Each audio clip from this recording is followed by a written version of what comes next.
Hey guys, I'm John. I got another product review for you. Today we're looking at a trail camera. We're looking at the 12 megapixel HD game camera by Tec.Bean. In this video, we're going to physically take a look at the camera. We're going to go through the basic functions of the camera. We're going to put it through some durability testing, and then we're going to go through some field testing, specifically looking at distance capabilities of the camera as well as speed. At the end, we'll wrap up with pros and cons, and I'll tell you where you can get it. I do want to disclose that I received this camera for free in exchange for a review, but by no means is it going to change the results of any of the tests or my opinion on the product in this review. So that being said, let's get started. Okay, the 12 megapixel HD game camera by Tec.Bean in the box.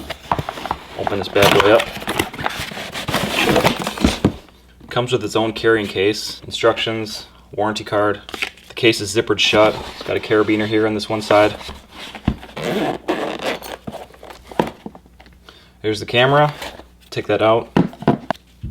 Tree strap, RCAs to the TV, USB to the computer. Obviously camouflage.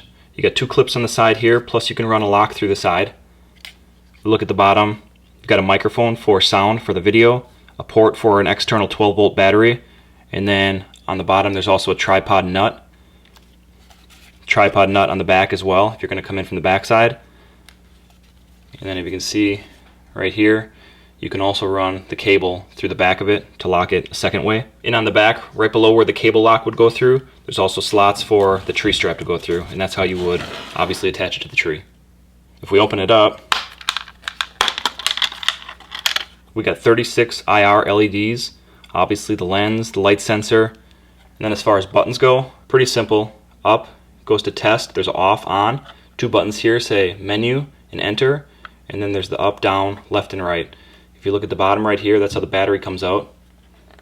Push that, pull it out. We're going to put those in right now. It takes 8 AA's, and then we're just going to jam it right back into the bottom. You're good to go. It's also got a 2-inch TFT screen. I don't even know what TFT stands for, but this is where you can look at the pictures and then it helps you with setup. As far as SD card, right here on the side, it takes up to a 32 gig. It's got to be a class 10, so you're looking for the 10 with the circle around it on your SD card. Just pop it in there. Right under there you have the USB to your computer. On the bottom again we got the microphone, the TV out, as well as the port for the external 12-volt battery. Serial number here at the top. And I think that's pretty much it as far as looking at the camera itself. Now that you got up close and personal with the camera, let's go through some of the basic functionality. Let's go ahead and open this thing up.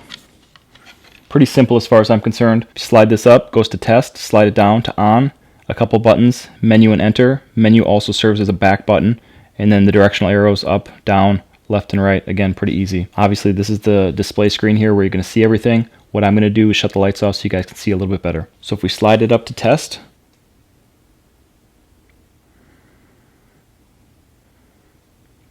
now it's going to show you exactly where the camera is shooting. So if you're outside trying to get it set up in the field, this is nice. It's obviously showing my camera right now facing back. But if we're in test mode and then we hit menu, now it's going to give you all the functions, okay? So we're going to buzz through these real quick. As far as mode goes, photo,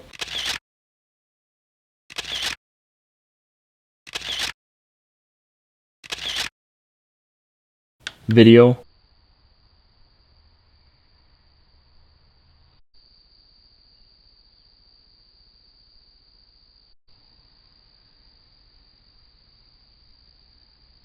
time-lapse,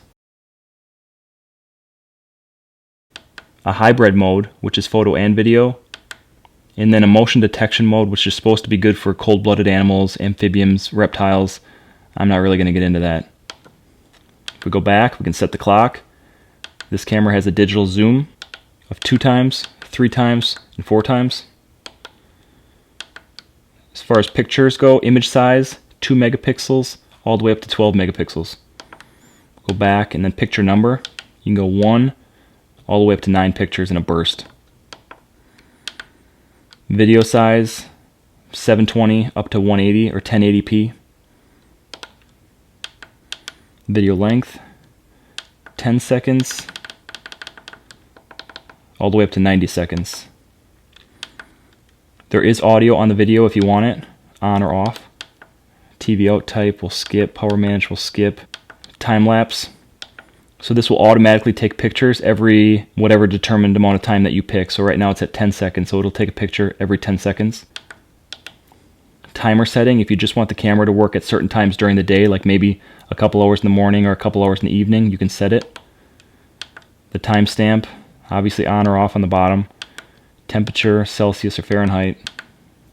Battery calculation, you can do it in percent left or how many days left. Frequency, 50 or 60. You can give the camera a name. Security enable. If you do that on, you can make a password so nobody can get into your camera. You can set the GPS coordinates of where your camera's at, latitude, longitude. There's different language capabilities. And that's pretty much it. So once you get your camera set up, you just go to whatever mode, hit enter, and then you're going to slide this down to on, and it's going to be good to go. Okay, on to the fun part, durability testing. The first thing I wanted to do was check out how this thing did in the water. So I hung the camera outside and I soaked it down with the hose. When I opened up the housing, everything was completely dry on the inside. The next thing I did was let the camera dry out, and then I threw it right in the freezer. I let it sit in there for a couple hours in temperatures below freezing, and every time I opened the door, the camera took a picture. No issues there.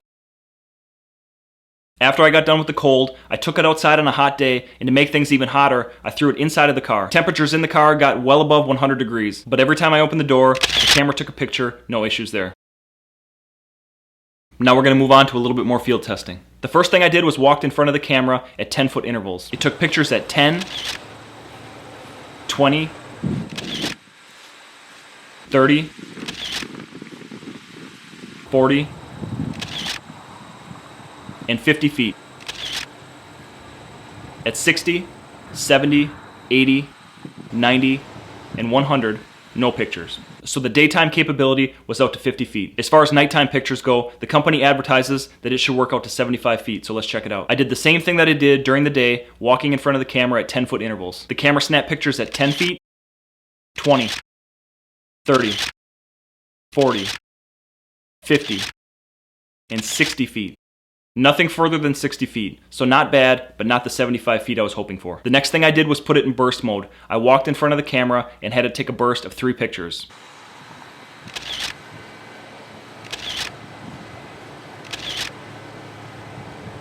Pretty self-explanatory for you guys to see how it works in this footage. Now to wrap this thing up with pros and cons. Let's start off with the pros. The fact that this camera comes with a case is really nice. It doesn't happen very often, but as you accumulate more and more cameras, it's nice to have a place to put it rather than letting it bounce around in the back of your truck. If security is your thing, a bunch of ways to secure this camera. You can lock the camera shut, you can put a cable lock through it, as well as it's got the password protection in the function, so that's a cool thing too. The time lapse is always a cool feature and works really slick on this camera. As far as the pictures go, I thought that the daytime pictures on this camera were really nice.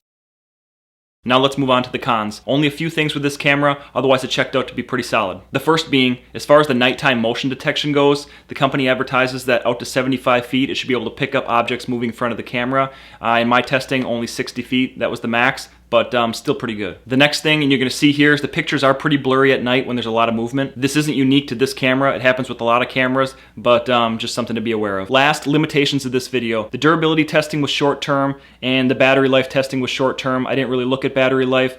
These are things that have to be looked at really over time. So what I'm going to do is if anything happens with the durability of the product or the battery life, if the battery craps out after maybe a month or 6 weeks or something like that, I'll put comments below this video and let you guys know what's going on. Alright guys, let's move on to where to get it and how much it costs. As of the making of this video, September 2016, if you go over to Amazon, it's about 150 bucks over there. I'm going to leave my affiliate link in the information below to Amazon, so you guys can click on that. It'll take you right to the product. You can see how much the current price is, as well as check out some of the other customer reviews over there. I hope you found the information helpful in this video, guys. As always, I try to keep it unbiased so you guys can make the decision as a consumer. If you like the video, please give it a thumbs up, leave a comment below, subscribe to the YouTube channel, otherwise keep an eye out for the next video. We'll see you next time. Peace.